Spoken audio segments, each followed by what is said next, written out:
Graphically representation, क्या graphically representation किसके form में, डिस्क्रीट के रूप में, डिस्क्रीट के रूप में रहेगा उस समय हम ग्राफिकली रूप से किस तरह से डिनोट करेंगे रैम फंक्शन को। तो रैम फंक्शन जो हमारा हो गया, पहले हेडिंग दे देते हैं, उसके बाद ग्राफिकली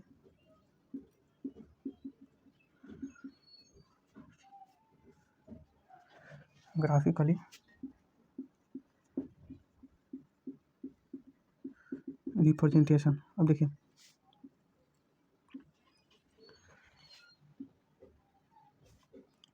सेम टू सेम ले लेते हैं। यहाँ पर क्या हो जाएगा हमारा, एन हो जाएगा, ये हमारा क्या हो जाएगा, F of R into N continuous के रूप में है, तो ये हमारा स्लोप हो जाएगा। तो स्लोप क्या किस चीज़ में रहेगा, स्लोप का वैल्यू इस तरह से रहेगा, ठीक ना। वैल्यू देख करके लेके देखेगा, थोड़ा सा देख लेते हैं वैल्यू लेकर के, ज़्यादा समझ में आएगा, ठीक ना। वैल्यू ले लेते हैं, वैल्यू ले लेते हैं ना, उस समय क्या होगा हमको ज़्यादा समझ में आएगा। वैल्यू ले लेते हैं, ठीक ना। यहाँ पर देखिए, मान के चलिए कि यहाँ पर 1 है, इसका क्या है एम्पलीट्यूड 2 है, यानी इस तरह से जो है यहाँ तक ये हमारा 2 है, इसी तरह से यहाँ तक है। तो मान के चलिए कि ये 2 है, ये क्या है 4 है, ये 3 है, ये 6 है, ये 4 है, फिर 8 है, यानी इस तरह से उसका एम्पलीट्यूड बढ़ता जा रहा है, ठीक ना। अब देखिए हम बोल रहे थे कि स्लोप निकालने के लिए, स्लोप रैंप है, रैंप का मतलब होता है स्लोप, ठीक ना। रैंप का मतलब क्या होता है स्लोप। तो स्लोप निकालने के लिए हम क्या फॉर्मूला जानते हैं, स्लोप के लिए हाइट अपॉन विड्थ होता ना है। अब देखिए हाइट हम मान के चलिए कि इसका निकाल रहे हैं, क्या इसका 1 वाला n इक्वल टू 1 पर निकाले हैं। तो इसका हाइट कितना है 2, एम्पलीट्यूड 2 है ना, तो 2 देखिए इसका क्या है विड्थ कितना है 0 से लेकर के 1 तक ना है, क्या होगा 1, 2 अपॉन 1 का वैल्यू क्या होगा 2, यानी हमारा जो स्लोप आया इसका वैल्यू का यहाँ से यहाँ तक के लिए इतना दूर के स्लोप उसका वैल्यू क्या होगा, कितना है उसका स्लोप का वैल्यू 2 आया। अब देखिए इसी तरह से हम निकालते हैं और स्लोप का यहाँ से निकाल लेते हैं, इसका क्या हो जाएगा 4/2, वैल्यू हमारा क्या है 2 आया, 2 आया है कि नहीं। फिर इसी तरह से 3 पर निकालते हैं, तो 6/3 कितना है 2 आया। फिर यहाँ से इस तरह से निकालते हैं कितना 4 पर, n इक्वल टू 4 पर, ई एन इक्वल टू कितना है 2 पर है, ई एन इक्वल टू 3 पर है, एन इक्वल टू 4 पर निकालते हैं, ठीक ना। लिख लेते हैं एन इक्वल टू 4 पर निकालते हैं, कितना होगा हाइट 8 और विड्थ कितना हो जाएगा 4 होगा, कितना होगा 2, यानी हमारा स्लोप का वैल्यू है, हमारा के का जो वैल्यू है इसमें वो कितना आ गया 2 हो गया। यानी 2 के ढलान से क्या हो रहा है, इस जो हमारा सिग्नल है क्या है बढ़ रहा है, यानी 2 के स्लोप से हमारा क्या है सिग्नल बढ़ रहा है। इसी तरह से इसका भी स्लोप, बार बार बोल रहे हैं कि जो हमारा के है, के स्लोप है, क्या है के स्लोप, इस स्लोप का जो वैल्यू है, इस स्लोप का वैल्यू, इस स्लोप है, स्लोप का वैल्यू जो होता है 1 2 3 4 कुछ भी हो सकता है, दो कुछ भी हो सकता है। अब देखिए समझ लीजिए एक बार, जो हमारा नेक्स्ट सिग्नल था, थर्ड सिग्नल में लिए थे रैंप सिग्नल। रैंप सिग्नल को देखिए सबसे पहले क्या करते हैं डिनोट करते हैं। डिनोट किसी से करते हैं, डिनोट करने के लिए सबसे कंटिन्यूस टाइम सिग्नल के रूप में, कंटिन्यूस टाइम सिग्नल के रूप में देखते हैं। तो एक ऑफ आर इंटू टी हो गया हमारा कंटिन्यूस, यही डिस्क्रीट के रूप में रहेगा, तो हमारा क्या हो जाएगा डिस्क्रीट मतलब टाइम जो हमारा क्या होगा डिस्क्रीट रहेगा, ठीक ना। उसमें क्या होगा F of R into N हो जाएगा। देन उसके बाद देखते हैं कि जब हमारा कंटिन्यूस टाइम सिग्नल कंटिन्यूस के रूप में रहेगा, उस समय मैथमेटिकल इक्वेशन क्या होगा कि जब हमारा के टी के जो है हमारा क्या स्लोप को दर्शाता है, के स्लोप को दर्शाता है, के का जो वैल्यू है हमारा क्या हो जाता है 1 2 3, इसी तरह से दो कुछ भी हो सकता है। देन उसके बाद क्या करते हैं कि जो हमारा के का वैल्यू है, के टी जो है हमारा रैंप सिग्नल है, वो रैंप सिग्नल के टी कब होगा जब हमारा टी जो है ग्रेटर देन इक्वल टू क्या होगा 0 से बड़ा होगा, यानी 0 से जब बड़ा टी का वैल्यू बड़ा होगा उस समय क्या होगा हमारा रैंप सिग्नल जो है उसका क्या होगा के टी आएगा। जहाँ से देख रहे हैं कि टी का जो वैल्यू है क्या होगा, टी का जो वैल्यू है हमारा क्या वो 0 भी हो सकता है 1 भी हो सकता है 2 3 4, यानी क्या होगा हमेशा ऑलवेज 0 से बड़ा होगा। इस समय टी का जो वैल्यू होगा क्या होगा लेस देन टी के लिए कितना होगा रैंप सिग्नल का वैल्यू जो होगा 0 होगा, क्यों क्योंकि -1 -2 या -3 रहे कितना भी रहे उस समय जो हमारा क्या होगा रैंप सिग्नल का वैल्यू जो होगा 0 होगा। अब ग्राफ के रूप में देखते हैं, ग्राफिकली रिप्रेजेंटेशन में देख रहे हैं कि के जो हमारा है क्या है स्लोप है, क्या के स्लोप है, इसका जो ढलान है क्या रैंप की तरह बढ़ सकता है, वो ढलान 2 भी हो सकता है 3 भी हो सकता है 4 भी हो सकता है, ये डिपेंड नहीं करता है। ये जो हमारा जो है ना ये एम्पलीट्यूड के हाइट और क्या है विड्थ पर डिपेंड करता है कि जितना हाइट रहेगा उसी अनुसार से क्या होगा स्लोप निकलते जाएगा। इसी तरह से क्या हो गया डिस्क्रीट में देख लिया, डिस्क्रीट के रूप में क्या देखें कि जो हमारा रिप्रेजेंट करते हैं उसको क्या F of R into N से डिस्क्रीट के रूप में, जहाँ हमारा क्या है मैथमेटिकल इक्वेशन में जब हमारा एन का जो वैल्यू है 0 से क्या होगा 0 से बड़ा इक्वल टू होगा, यानी कहने का मतलब हुआ कि एन का जो वैल्यू है 0 1 2 3 इन्फिनिटी तक जाएगा, यानी 0 से बड़ा के लिए उस समय क्या होगा, हमारा रैंप जो सिग्नल होगा, रैंप सिग्नल उस समय उसका वैल्यू क्या होगा कि n होगा डिस्क्रीट के रूप में। और जब हमारा 0 होगा, लेस देन 0 होगा, उस समय यानी कहने का मतलब कि -1 -2 -3 रहेगा, उस समय हमारा रैंप सिग्नल का जो वैल्यू होगा डिस्क्रीट के रूप में 0 हो जाएगा। सिर्फ डिपेंड क्या कर रहा है यहाँ पर देखिए, तो यहाँ पर खाली के जगह पर के है ना, दोनों में के है। टाइम जो है ना इसमें कंटिन्यूअस ले लिया है, उसमें क्या ले लिया है, यही ना टाइम है ना, डिपेंड कर रहा है, इसमें क्या है कंटिन्यूअस के रूप में टाइम लिए, इसमें डिस्क्रीट के, बाकी तो सारा चीज़ सेम है।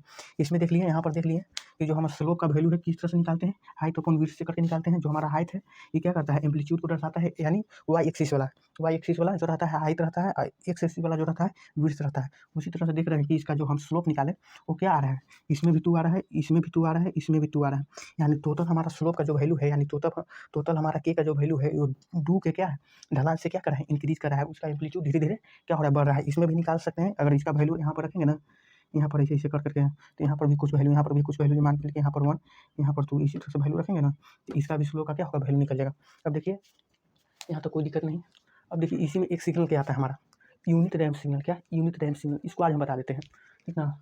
देखिए यूनिट रैंप सिग्नल जो है ना, यूनिट रैंप सिग्नल तीसरे में लिख लीजिए, उसी में रहेगा यूनिट रैंप सिग्नल, एकदम ईजी हो गया होगा।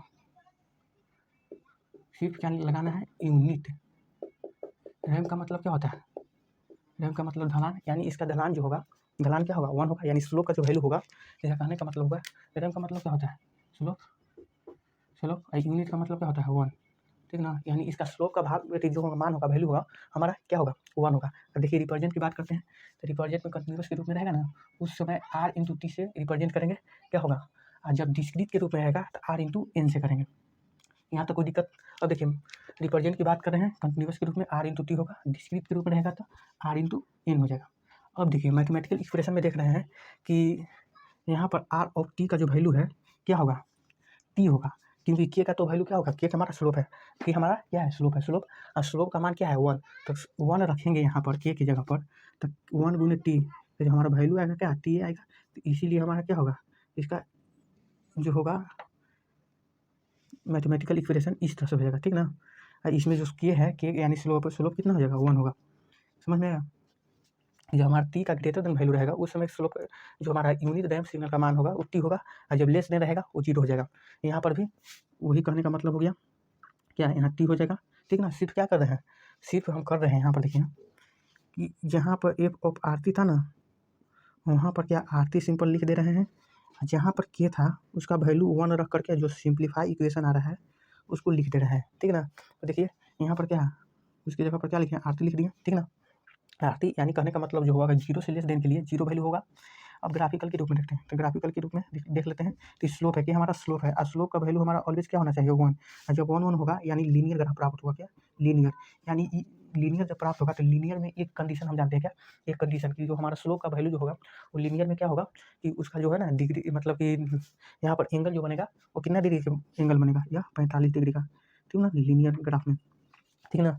तो यहाँ से 1 चल जाएगा, तो यही हमारा क्या होगा, अगर आगे बढ़ेंगे तो क्या होगा 2 इस तरह से निकाल के देखिए, तो के का वैल्यू निकल रहा है 2/2, क्या होगा 1 हो गया ना, यानी स्लोप हमारा 1, यहाँ पर भी निकालिए 1/1 स्लोप 1 होगा, इसी तरह से निकालिएगा, तो यहाँ 3/3 हो जाएगा ना, यही ना होता है हमारा, क्या होता है 3/3, यानी हर कंडीशन में देख रहे हैं हमारा कि स्लोप का जो वैल्यू है क्या है, स्लोप का वैल्यू 1 आ रहा है, यही ना कह रहा था यूनिट मतलब 1, रैंक मतलब स्लोप, यानी स्लोप का वैल्यू जो रहेगा 1 रहेगा। बस यही हमारा क्या हो गया, ग्राफिकली रिप्रेजेंटेशन हो गया। अब देखिए यहाँ से देख लीजिए, बस यही हाइट ऑफ विड्थ, यहाँ के कई तो फॉर्मूला लिखवा दी है, फिर उसके बाद देखिए डिस्क्रीट के रूप में, डिस्क्रीट में रहेगा तो इस तरह से रिप्रेजेंट करेंगे यूनिट को। यहाँ पर क्या रहेगा कि तो के को हटा देते हैं, ठीक ना। ये जो हमारा क्या है स्लोप है, स्लोप को निकालने के लिए यहाँ कितना फॉर्मूला लिखते हैं, हाइट ऑफ विड्थ, यहाँ पर स्लोप का जो वैल्यू रहेगा हमेशा क्या रहेगा 1 रहेगा, क्या 1, इसमें जो स्लोप का जो वैल्यू है ना कांस्टेंट है 1 है, बाकी हाइट ऑफ विड्थ कर करके इसका जो एंगल है, इसमें देखिए यहाँ पर तो कहने का मतलब हुआ कि 0 से जब बड़ा रहेगा उस समय ठीक क्या होगा, डिस्क्रीट के रूप में यूनिट रैंप सिग्नल का वैल्यू क्या होगा एन होगा, और वही मतलब कि लेस देन रहेगा तो 0 हो जाएगा। यहीं से यहाँ क्या किए लिख दिए, सिंपल वही है जो पिछले वाले समझाए थे। अब देखिए ग्राफ के रूप में, ग्राफिकली रिप्रेजेंटेशन डिस्क्रीट के रूप में, डिस्क्रीट के रूप में देख रहे हैं कि हमारा जो स्लोप का वैल्यू है क्या है, फिक्स है, क्या है हमारा स्लोप का जो वैल्यू है क्या है, फिक्स है, ठीक है ना। स्लोप का वैल्यू क्या है हमारा फिक्स है, तो यहाँ पर देखिए तो फिक्स करने के लिए हमारा के का वैल्यू क्या है, फिक्स है। के इक्वल टू क्या जाते हैं, हाइट अपन विड्थ, जानते हैं कि नहीं। तब रखिए दोनों का सेम वैल्यू रखिएगा तब ना 1 आएगा। तो 1 रखिएगा नीचे 1, तब ना कट करके क्योंकि दोनों 1 बाई 1 1 आएगा। 2 रखिएगा नीचे भी 2, तब ना दोनों कट करके क्या होगा 1 आएगा। यानी दोनों का एम्पलीट्यूड कितना है 1, इसका एम्पलीट्यूड 2, इसका एम्पलीट्यूड 3, इसका एम्पलीट्यूड 4, ठीक ना। यानी जितना भी हाइट रहेगा उतना भी क्या होगा विड्थ रहेगा। यही हमारा क्या हो गया डिस्क्रीट के रूप में हो गया, समझ में आया। यूनिट रैंप सिग्नल हो गया हमारा समाप्त, यूनिट रैंप सिग्नल समाप्त हो गया। रैंप सिग्नल भी आई होप कि दोनों क्या हो समझ में आया होगा। नेक्स्ट वीडियो में आते हैं पाराबोलिक, एक सिग्नल बच गया है पाराबोलिक सिग्नल, उसको भी समाप्त कर लेंगे। देन उसके बाद रिलेशन, यानी लगभग 2 वीडियो और आएगा। उसके बाद क्या करेंगे, हमारा जो क्वेश्चन होगा ना क्वेश्चन को डिस्कशन कर लेंगे। उसमें देखेंगे कौन कौन ईयर में कौन सा क्वेश्चन पूछा है, और रिलेशन भी देख लेंगे। और कितने अभी क्वेश्चन हमको क्या करना होगा, सॉल्व करना होगा ताकि हमारा जो यूनिट 1 हो वो बेहतरीन ढंग से क्या हो समाप्त हो। तो मिलते हैं नेक्स्ट वीडियो में, तब तक के लिए जय हिंद जय Bharat, thank you so much.